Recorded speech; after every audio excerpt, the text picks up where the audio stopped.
ஒரு மென் ஒரு பிரேக்கப்பை ப்ராசஸ் பண்ணுறதுக்கும் ஒரு விமன் பிரேக்கப்பை ப்ராசஸ் பண்ணுறதுக்கும் நீங்கள் வந்து ஆஸ் அ சைக்காலஜிஸ்டாக எவ்வளோ டிஃப்ரென்ஸ் பார்க்குறீங்க? கண்டிப்பாக 2 பேருக்குமே டிஃப்ரென்ஸ் இருக்குது. ஏன் அப்படின்னா நம்மளோட பிரெயின் கெமிஸ்ட்ரியே ரொம்ப டிஃப்ரெண்ட். விமெனுக்கு அது வேற மாதிரி இருக்குது, மென்னுக்கு வேற மாதிரி இருக்குது. ஒரு மாதம் கூட கேப் இல்லை, ஒரு 2-3 மந்த்ஸ் கூட கேப் இல்லாமல் டக்குன்னு அடுத்த ரிலேஷன்ஷிப்க்கு மூவ் ஆகிற ஒரு விஷயம் இன்றைக்கி நிறைய பார்க்க முடியுது. இது ஏன் அப்படின்னா மோஸ்ட்டாக பார்த்தீங்க அப்படின்னா அந்த பெயின் இருக்குது இல்லைங்களா, எனக்கு ஒரு விஷயம் ரொம்ப வலிக்குது, ராதர் நான் இங்கே பார்க்கறதுக்கு பதில் இந்த பக்கம் திரும்பி இருக்கேன், ஆனால் அது அங்கேயே தான் இருக்குது, யூ நாட் சால்விங் இட். இந்த பிரேக்கப் அப்படிங்கிற ஃபேஸை ப்ராசஸ் பண்ணுறது இன்றைக்கி ரொம்ப கஷ்டமான விஷயமா இருக்குது. இந்த விஷயங்கள்லாம் பண்ணுங்கள், இதையெல்லாம் தயவுசெய்து பண்ணாதீங்க அப்படின்னு என்ன சொல்லுவீங்க? இப்போ பார்த்தீங்கன்னா அப்போ என்னை விட்டு போயிட்டாங்க, நான் வர்த் இல்லையா, அப்போ என் மேலே தான் ஏதோ தப்பு அப்படின்ற மாதிரி we think a lot about ourselves. So அந்த இடத்துல we need a lot of ஒருத்தரை மறக்கிறதுக்கு உங்களுக்கு இத்தனை வருஷம் தேவைப்படும், ப்ராபப்ளி ஒரு 18 மந்த்ஸ் ஒரு 16 மந்த்ஸ் தேவைப்படும் அப்படின்னு டேட்டாஸ் நிறைய பார்க்க முடியுது மேம். இது என்ன ஆகும்னா நீங்கள் அந்த ரிலேஷன்ஷிப் உங்களுக்கு ஒரு ஃபீலிங்கை கொடுக்குது, அந்த ஃபீலிங் அந்த மெமரிஸ் எல்லாம் நீங்கள் அன்ஹெல்த்தி ஆக்காமல் அதை செரிஷ் பண்ணி அந்த ஃபீலிங் அங்கேயே தான் இருக்குது. இன்னொரு ரிலேஷன்ஷிப் உங்களுக்கு வரும்போது நெக்ஸ்ட் ரிலேஷன்ஷிப் மூவ் ஆகும் போது பாஸ்ட்டை பற்றி ஒரு பார்ட்னர் கிட்ட சொல்கிறது அவசியமா இல்லை அவாய்ட் பண்ணிக்கலாமா? So I would say if the thing what you're sharing in your relationship, does it add any value in that relationship? உங்கள் சத்யாவில் full moon sale காலை 9 மணியிலிருந்து இரவு 12 மணி வரை மே 1 ஒரு நாள் மட்டும்.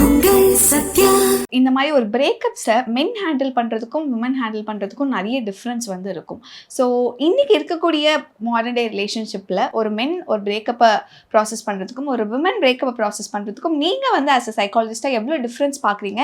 யார் கொஞ்சம் சீக்கிரமாக ஹீல் ஆகி வந்துடுறாங்க அப்படின்னு ஃபீல் பண்ணுறீங்க மேம்? ஓகே, இது கண்டிப்பாக 2 பேருக்குமே டிஃப்ரென்ஸ் இருக்குது. ஏன் அப்படின்னா நம்மளோட பிரெயின் கெமிஸ்ட்ரியே ரொம்ப டிஃப்ரெண்ட்.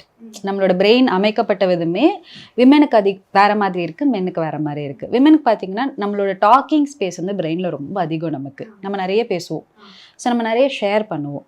மென் அது கிடையாதுன்னு இல்லை, அது இருக்குது, பட் ஆனால் நம்ம எவல்யூஷனாக அந்த பார்ட்டை பெருசாக அவங்களுக்கு யூஸ் பண்ணவே விடலை. நீ பேசாத, இல்லை நீ வேலை பாரு அப்படின்ட்டு அவங்கள டூயிங்கில் மட்டும்தான் அவங்களோட ஃபோக்கஸ் நம்ம வச்சுருக்கோம். நம்மள மாதிரி பேசுறதுக்கோ இல்லை ஷேர் பண்ணுறதுக்கோ அப்படி நம்ம வச்சதே இல்லைன்னு வரும்போது அவங்களோட அந்த டாக்கிங் பார்ட் வேணும்னா பேசலாம், ஆன்சர் கிடைக்கும்னா பேசலாம், அந்த மாதிரி ரொம்ப கம்மியாக இருக்குது. ஆனால் விமன் அந்த மாதிரி இல்லை, வி ஜஸ்ட் டாக், ஆன்சர் கிடைக்குதோ இல்லையோ பேசினா எனக்கு நிம்மதியாக இருக்குது, யாரோ ஒருத்தங்க கேட்குறாங்கன்னு நம்ம பேசுகிறோம். ஸோ நம்ம ப்ராசஸ் பண்ணுற விதமே ரொம்ப டிஃப்ரெண்ட்டாக இருக்கும் போது இட் இஸ் அஃப்கோர்ஸ் இவங்க 2 பேருமே வேறு மாதிரி தான் வச்சுக்கலாமே. இதில் யார் சீக்கிரம் ப்ராசஸ் பண்ணுவாங்கன்றது யார் ரிஃப்ளெக்ட் பெட்டராக பண்ணுறாங்கன்றதுல தான் இருக்குது. இப்போ பேசுகிறது is one way of venting. மென்னும் சரி விமெனும் சரி, who takes the effort to look into themself and heal and get alright அப்படின்றதுல தான் சேஞ்சஸ் இருக்குது. இதில் யார் சீக்கிரமாக பண்ணுவாங்கன்ட்டு நம்ம அக்யூமுலேட்டிவாக சொல்ல முடியாது. அந்த ஹீல் ஆகுறதுமே இப்போ ஒரு சில பேர் இதுலேருந்து நான் வெளியே வரணுங்கிறதுக்காக உடனே நெக்ஸ்ட் ரிலேஷன்ஷிப்குள்ளே போயிடுவாங்க. அதுதான் இதுக்கான க்ளோஷர், அதுதான் இதுக்கான சொல்யூஷன் அப்படிங்கிற மாதிரி சில பேர் தெரிஞ்சோ தெரியாமலும் போயிடுவாங்க. சில பேர் ப்ராபப்ளி ஆப்போசிட்டில் இருக்க பார்ட்னரை பழி வாங்கணும் அப்படிங்கிறதுக்காக நான் போகிறேன், நான் உடனே மூவ் ஆன் ஆகுறேன், நீ மட்டும்தான் பண்ண முடியுமா, நானும் பண்ணுறேன் அப்படின்னு சொல்லிட்டு அந்த ஒரு வெறுப்புலையோ ப்ராபப்ளி அவங்களோட ஹேட்ரட்டை காட்டுறதுக்கோ டக்குன்னு ஒரு ரிலேஷன்ஷிப்பில் மூவ் ஆகிடுவாங்க. இது எப்படி மேம் பார்க்குறீங்க? டக்குன்னு ஒரு மாதம் கூட கேப் இல்லை, ஒரு 2-3 மந்த்ஸ் கூட கேப் இல்லாமல் டக்குன்னு அடுத்த ரிலேஷன்ஷிப்க்கு மூவ் ஆகிற ஒரு விஷயம் இன்றைக்கி நிறைய பார்க்க முடியுது. நீங்கள் என்ன மேம் சொல்லணும்னு நினைக்கிறீங்க? ஓகே, இது ஏன் அப்படின்னா மோஸ்ட்டாக பார்த்தீங்க அப்படின்னா அந்த பெயின் இருக்குது இல்லைங்களா, அந்த ரிஜெக்ஷன் வரும்போது அந்த ரிலேஷன்ஷிப் இல்லைன்ற பெயினை ஹேண்டில் பண்ணுறது ரொம்ப கஷ்டம். இப்போது நமக்கு ஒரு ஃபிசிக்கல் பெயின் எவ்வளோ வலிக்குதோ அதே மாதிரி இமோஷ்னல் பெயினுமே அந்த அளவுக்கு வலிக்கும். ஏன்னா ஃபிசிக்கலுக்கு எமோஷனல் ரெண்டுத்துக்குமே நம்மளோட பிரெயின் ஒரே மாதிரி தான் ப்ராசஸ் பண்ணும். அப்போ அந்த ரிஜெக்ஷன் அவ்வளோ வலிக்குது, நமக்கு ஒரு கை கட்டான எவ்வளோ வலிக்குது, அந்த மாதிரி அந்த ரிலேஷன்ஷிப் இல்லைன்றது அவ்வளோ வலிக்குது. அந்த வலி என்னால் ப்ராசஸ் பண்ண முடியலன்றதுக்கான ஒரு எஸ்கேப் மெக்கானிசம் தான் இன்னொரு ரிலேஷன்ஷிப். இதுக்குள்ளே போயிட்டேன் அப்படின்னா இப்போ இட்ஸ் மோர் லைக் டிஸ்ட்ராக்ஷன் மாதிரின்னு வச்சுக்கோங்களேன். எனக்கு ஒரு விஷயம் ரொம்ப வலிக்குது, ராதர் நான் இங்கே பார்க்கறதுக்கு பதில் இந்த பக்கம் திரும்பி இருக்கேன், ஆனால் அது அங்கேயே தான் இருக்குது, you not solving it, you just occupying your space with something else in that. So அது ஒரு இமீடியட்டான ஒரு ரிலீஃபாக இருக்கும், பட் ஆனால் அது ஒரு சொல்யூஷனாக இருக்காது நமக்கு. ஆக்சுவலாக அது எவ்வளோ டாக்ஸிக் மேம், இருக்கிறதுலே அதுதான் ரொம்ப டாக்ஸிக்காக இருக்கும் அப்படின்னு நினைக்கிறேன். ஏன்னா அவங்கள மறக்காமையே சேர்த்து இன்னொரு பார்ட்னரையும் சேர்த்து ஹர்ட் பண்ணி அந்த ரிலேஷன்ஷிப்க்கும் லாயலாக இல்லாமல் அதுதானே மேம் இருக்கிறதுலே ரொம்ப டாக்ஸிக்கான விஷயமா பார்க்க முடியும். It depends again. ஏன்னா இங்கே வந்துட்டு நம்ம அன்ரிசால்வ்டாக ஒரு விஷயத்தை அதுக்குள்ளே எடுத்துகிட்டு போகிறோம் அப்படின்ட்டு வரும்போது நமக்கு வந்து ஒரு வூண்ட் இருக்குன்னு வச்சுக்கோங்களேன். எனக்கு இங்கே அடிபட்டிருக்கு, நான் இங்கே பேண்டேட் எதுவுமே போடல, அதுக்கு மேலேயே இன்னொரு பொருளை வைக்கிறேன்னும் போது எனக்கு இன்னும் வலிக்கும். இப்போ அந்த மாதிரி தான் இந்த ரிலேஷன்ஷிப். ஆல்ரெடி நான் ரொம்ப வூண்டடாக இருக்கேன், அதுக்கு மேலேயே நான் இன்னொரு ரிலேஷன்ஷிப்பையும் எடுத்து வைக்கிறேன்னு வரும்போது that will be more painful. அந்த painfulness can cause behaviours like hurting another person or being control. So அந்த வலியை நம்ம ப்ராசஸ் பண்ணணும். அந்த வலி தான் ரூட். அந்த வலியை வந்து நம்ம ப்ராசஸ் பண்ணால் போதும். அந்த ப்ராசஸிங் டைம் அப்படிங்கிறது வந்து ஏன்னா இப்போ ஒரு சில டேட்டாஸ் எல்லாம் இன்டர்நெட்டில் இருக்குது. ஒருத்தரை மறக்கிறதுக்கு உங்களுக்கு இத்தனை வருஷம் தேவைப்படும், ப்ராபப்ளி ஒரு 18 months ஒரு 16 months தேவைப்படும் அப்படின்னு நிறைய டேட்டாஸ் நிறைய பார்க்க முடியுது மேம். பட் அது எந்த அளவுக்கு உண்மை அப்படிங்கிறது?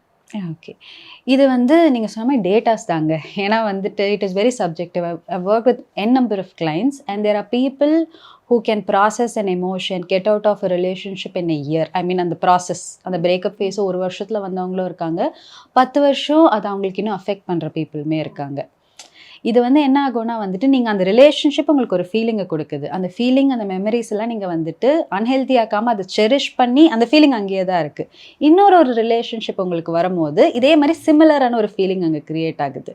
இதை விட இந்த ஃபீலிங் உங்களுக்கு ரொம்ப பெருசாக தெரியும், இந்த புது ஃபீலிங் ரொம்ப மேக்னிஃபைடாக தெரியும் நமக்குன்னு வரும்போது இந்த feeling becomes an important feeling. அப்போ இதோட இன்டென்சிட்டி கொஞ்சம் கம்மியாகும். if this relationship is healthy enough and is giving you a good importance அப்படின்றதா இது கம்மியாகும். ஸோ இதோட ப்ராசஸிங் டைம் வந்து நம்ம இவ்வளோ நாள் அப்படின்னு சொல்லவே முடியாது. Each human is different and it depends on how they are processing, how their environment is. இவங்க ப்ராசஸ் பண்ணணும்னு நினச்சாலும் என்வாயர்மெண்ட் குத்தி காமிச்சா எப்படி பண்ண முடியும்? So it depends on a lot of things. Yes, இந்த கொஸ்டின் நிறைய பேருக்கு மைண்டில் இருக்கக்கூடிய கொஸ்டின். இப்போ நீங்கள் சொன்னது அந்த குத்தி காமிக்கிற விஷயம். ஏன்னா இப்போ நெக்ஸ்ட்டு ஒரு ரிலேஷன்ஷிப்புக்குள்ளே மூவ் ஆகும்போது ஒரு சில பேர் சொல்லுவாங்க, உன் பாஸ்ட்டை என்றைக்குமே சொல்லிடாத, ஏன்னா ஃப்யூச்சரில் கூட அவங்க அதை சொல்லி காட்டுவாங்க அப்படின்னு. ஒரு சில பேர் சொல்லுவாங்க, நீ ஓப்பன் அப் பண்ணி சொல்லிவிடு, நீ லாயலாக இரு, ஏன்னா இது ப்ராபப்ளி ட்ரஸ்ட் இஷ்யூஸாக வர்றதுக்கு கூட சான்சஸ் இருக்குது, அவங்களா தெரிஞ்சுக்கிட்டாங்க அப்படின்னா தப்பாயிரும் அப்படின்னு சொல்லுவாங்க. ஒரு நெக்ஸ்ட் ரிலேஷன்ஷிப் மூவ் ஆகும் போது பாஸ்ட்டை பற்றி ஒரு பார்ட்னர்கிட்ட சொல்கிறது அவசியமா இல்லை அவாய்ட் பண்ணிக்கலாமா? This is very subjective to the partner. ஏன்னா இப்போது உங்களுக்கு வரக்கூடிய பார்ட்னர் வந்துட்டு அவங்களுக்கு உங்களை பற்றி எல்லாமே தெரியணும். ஏன் தெரியணும்? தெரிஞ்சால் நான் உன்னோட வூன்ஸ் அண்டர்ஸ்டாண்ட் பண்ணிவிட்டு அது மேலே திருப்பி தொடமாட்டேன் அப்படின்ற ஒரு பர்சனாக இருக்கும் போது அந்த இடத்துல நீங்கள் ஷேர் பண்ணுறது healthy.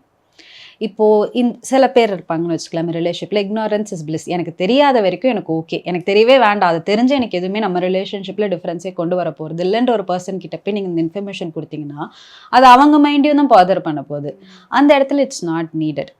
So I would say if the thing what you're sharing in your relationship, does it have add any value in that relationship? Is it going to help you both in any way? அப்படின்றத share it. given how your other partner is receiving. நம்ம கொடுக்குறோன்றதில்ல, அவங்க வாங்க முடியுதா, வாங்கக்கூடிய ஸ்பேஸில் இருக்காங்களான்றது ரொம்ப முக்கியம். And also அந்த பிரேக்கப் பற்றி பேசும்போது ஃபஸ்ட்டு விஷயம் ஒருத்தவங்க நம்மளை விட்டு போயிட்டாங்க அப்படின்னா அந்த சோஷியல் மீடியாவில் போயிட்டு அவங்க மூவ் ஆன் ஆகிட்டாங்களான்னு செக் பண்ணுறது, அவங்களுடைய வாட்ஸ்அப்பை பார்க்குறது, இன்ஸ்டாவில் என்ன ஸ்டோரி போடுறாங்க, போஸ்ட் போடுறாங்கன்றதை பார்க்குறது. இன்றைக்கி நிறைய பேர் வந்து இன்னும் ப்ராபப்ளி அந்த ரிலேஷன்ஷிப் பற்றி இன்னும் ஃபுல்லாக போகாமல் இருக்கிறதுக்கு காரணம் அந்த சோஷியல் மீடியா அப்படின்னு எடுத்துக்கலாமா மேம்? போய் அங்கே ஏன்னா ரெடிலி அந்த பர்சன் முன்னாடிலாம் வந்து என்ன பண்ணுறாங்கன்றது த்ரூ ஃப்ரெண்ட்ஸ் மூலியமாக வேணால் கேட்டு தெரிஞ்சுக்கலாம். பட் இன்றைக்கி அவங்க என்ன பண்ணுறாங்க, எக்ஸ் என்ன பண்ணுறாங்கன்றது நம்ம ஃபோன்லேயே பார்த்துக்கலாம் அப்படின்னு போது தான் அந்த மூவ் ஆன் ஆகிறதுக்கு ரொம்ப டைம் எடுத்துக்குது அப்படிங்கிற மாதிரியா மேம்? இருக்குது. நம்ம அதே தான். இப்போ அங்கே ஒரு வூண்டு இருக்குது அப்படின்னா வந்து அங்கே அடிபட்டு இருக்குது அப்படின்னா வந்து அதை நம்ம பேண்டேட் போட்டு க்ளோஸ் பண்ணி தொடாமல் இருக்கணும். அது நம்ம அப்பப்போ திறந்து பார்த்து சரியாயிடுச்சானா வந்து it will not get all right இல்லையா? Social media is giving us more liberty to go and see that. அவங்க சரி இருக்காங்களா, என்ன பண்ணுறாங்க, உங்கள் லைஃப்பில் என்ன நடக்குது அப்படின்ட்டு நமக்கு பார்க்குறதுக்கான ஸோ அந்த ஸ்பேஸ் வந்து நம்மளோட ஹீலிங் ப்ராசஸை இன்னும் ஸ்லோ டவுன் பண்ணுது. இந்த பிரேக்கப் அப்படிங்கிற ஃபேஸை ப்ராசஸ் பண்ணுறது இன்றைக்கி ரொம்ப கஷ்டமான விஷயமா இருக்குது. நீங்கள் சைக்காலஜிஸ்ட், அவங்களுக்கு ஏதாவது ஒரு டிப் மாதிரி இந்த விஷயங்கள்லாம் பண்ணுங்கள், இதையெல்லாம் தயவுசெய்து பண்ணாதீங்க அப்படின்னு என்னென்ன மேம் சொல்லுவீங்க? ஓகே, ஃபஸ்ட்டு விஷயம் வந்துட்டு சோஷியல் மீடியாவில் போய் அவங்க என்ன பண்ணுறாங்க, அவங்க கூட பேச நினைக்கிறதோ இல்லை அவங்க என்ன பண்ணுறாங்கன்னு பார்க்குறதோ ரெஃப்ரைன் பண்ணுங்க. It's more like you have decided to move on, you both are have decided that. So better give space to that. அந்த இடத்துக்குள்ளே போய் சரியாயிடுச்சான்னு பார்க்காம இருக்கிறது தான். என்ன இருக்குன்னு பார்க்காம இருக்கிறது is the first better step. Second you should start focusing on your self. ஏன்னா நம்ம ஒரு பிரேக்கப்புக்குள்ளே போகும்போது நம்மளோட செல்ஃபை ரொம்ப அதிகமாக அடி வாங்கியிருக்கும். இப்போ பார்த்தீங்கன்னா அப்போ என்னை விட்டு போயிட்டாங்க, நான் வர்த் இல்லையா, அப்போ என் மேலே தான் ஏதோ தப்பு அப்படின்ற மாதிரி we think a lot about our self. So அந்த இடத்துல we need a lot of care and support. நம்ம வந்து அதை எக்ஸ்டர்னலி விட ஃபஸ்ட்டு இன்டர்னலி எப்படி கொடுத்துக்கலான்னு பாருங்கள். How you can take care of yourself, how you can make yourself better for you. இந்த மாதிரி சில விஷயங்கள். சில இடத்துல I would say that take professional help. If you're unable to process this emotion அப்படின்னா கண்டிப்பாக take professional help, that will support you.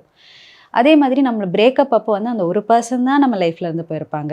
நம்மளை சுற்றி நிறைய பேர் இருக்காங்க. நம்மளோட இம்பார்ட்டன்ஸையோ, நம்ம அம்மா அப்பாவாக இருக்கட்டும், நம்ம ஃப்ரெண்டாக இருக்கட்டும், இவங்க எல்லாருமே நமக்கு தெரியவே மாட்டாங்க அந்த மூமெண்ட்டில். ஏன்னா அந்த ஒரு நெகட்டிவ் எமோஷன் அவ்வளோ ஸ்பேஸ் ஆக்கிபை பண்ணும். கொஞ்சம் பின்னாடி வந்து start looking who are all people who are there for you. அவங்க என்ன பண்ணுறாங்க, இவ்வளோ பேர் நமக்காக இருக்காங்கன்றதை நீங்கள் நோட் பண்ணாலே வந்துட்டு இவ்வளோ பாசிட்டிவிட்டி இருக்கா நம்மளை சுற்றி, இந்த ஒரு விஷயம் தான் இல்லை அப்படின்ற மாதிரி நம்மளால ஒரு பிகர் வியூ பார்க்க முடியும் இங்கே. உங்கள் சத்யாவில் ஃபுல் மூன் சேல் காலை 9 மணியிலிருந்து இரவு 12 மணி வரை மே 1 ஒரு நாள் மட்டும்.